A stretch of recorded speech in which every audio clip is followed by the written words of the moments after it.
Pagkatapos mag-harvest ng palay, mag-harvest naman tayo ng sitaw.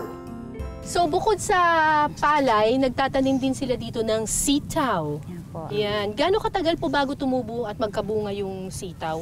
Mga 1 buwan. Ay, 1 buwan lang. Ay, napakabunga pala ng sitaw. Ah, ang bilis pala. 45 days. Ganun. Ah, parang chicken.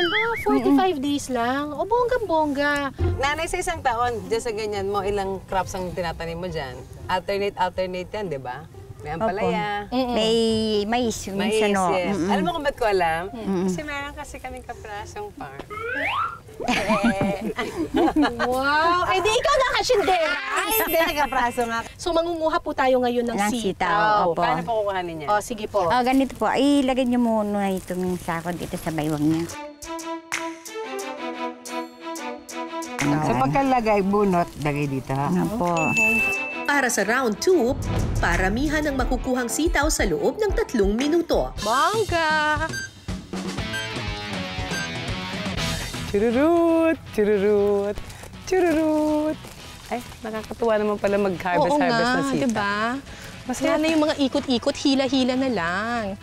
Hoy, alam mo? Kasi diba, ang hirap. Kailangan daw yung mga mahahaba lamang ang kukunin.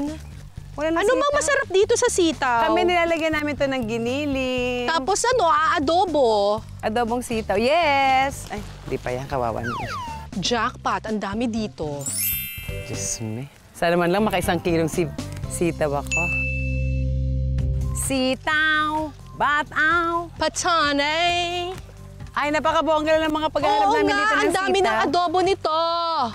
Kumpara sa nakakatakot na harvester kanina, easy peasy lang itong pagpitas ng sitaw. Hi!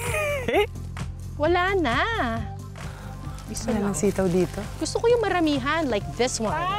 5, 4, 3, 2, 1, Time's up! Bilangin na natin ang mga sitaw na ito. Bibilangin. Okay.